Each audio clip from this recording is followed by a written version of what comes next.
সাবেক প্রধান বিচারপতি এবিএম খায়রুল হককে গ্রেফতার করা হয়েছে। সকাল ৮টার দিকে ডিবি পুলিশ তাকে ধানমন্ডির নিজ বাসা থেকে গ্রেফতার করে। তাকে ডিবি কার্যালয়ে নেওয়া হয়েছে। সম্প্রতি খায়রুল হককে গ্রেফতার ও বিচার দাবিতে সংবাদ সম্মেলন করে জাতীয়তাবাদী আইনজীবী ফোরাম। তার বিরুদ্ধে বেশ কয়েকটি মামলা রয়েছে। এসব মামলায় তার বিরুদ্ধে সংবিধানের ত্রয়োদশ সংশোধনী বাতিলের রায় পরিবর্তন ও জালিয়াতির অভিযোগ আনা হয়। এছাড়াও বিগত আওয়ামী আমলের সরকারি ত্রাণ তহবিলের টাকায় নিজের চিকিৎসা করানো সহ নানাভাবে সুবিধা নেয়ার অভিযোগ রয়েছে সাবেক এই প্রধান বিচারপতির বিরুদ্ধে। চট্টগ্রাম থেকে ঢাকার উদ্দেশ্যে রওনা দেওয়া বিমান বাংলাদেশের একটি ফ্লাইটে যান্ত্রিক ত্রুটি দেখা দেওয়ায় ফ্লাইটটি ফের চট্টগ্রামে ফিরে গেছে।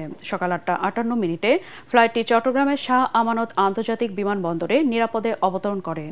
সকাল ৭:১৫টায় সংযুক্ত আরব আমিরাতের দুবাই থেকে চট্টগ্রামে পৌঁছে বিমান বাংলাদেশের ফ্লাইট BG-148 ২৮৭ জন যাত্রী নিয়ে বিমানটি ৮টা ৩৭ ঢাকার উদ্দেশ্যে রওনা দেয়। তবে উড্ডয়নের পর বিমানটিতে যান্ত্রিক ত্রুটি দেখা দেয়।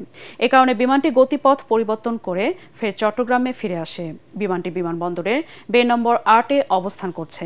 ফ্লাইটের যাত্রীরা নিরাপদে রয়েছেন।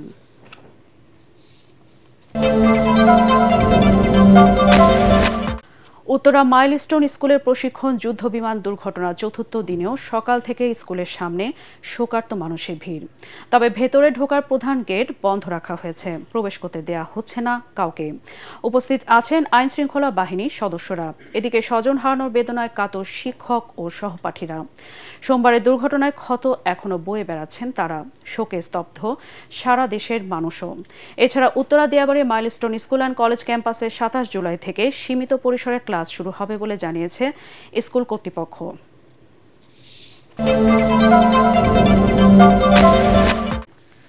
জীবন মৃত্যুর সন্ধিক্ষণে থাকা মাইলস্টোনের কোমলমতি শিশুদের বাঁচাতে আপ্রাণ চেষ্টা চালিয়ে যাচ্ছেন চিকিৎসকরা। জাতীয় বার্ন অ্যান্ড প্লাস্টিক সার্জারি ইনস্টিটিউটে ভর্তি ৪৪ জনের মধ্যে ৮ জনের অবস্থা আশঙ্কাজনক বলে জানিয়েছেন প্রতিষ্ঠানটির পরিচালক ডাক্তার নাসির উদ্দিন। এদিকে মাইলস্টোন স্কুলে বিমান দুর্ঘটনায় দগ্ধদের চিকিৎসা সেবা দিতে ঢাকা এসেছে ভারতের ৩ সদস্যের বিশেষ মেডিকেল টিম। বুধবার সন্ধ্যায় প্রতিনিধি দলটি ঢাকায় পৌঁছায়।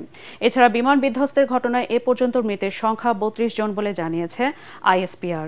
তবে স্বাস্থ্য মন্ত্রণালয় বলছে মৃতের সংখ্যা ২৯ জন, আর বিভিন্ন হাসপাতালে ৬৯ জন চিকিৎসাধীন রয়েছেন।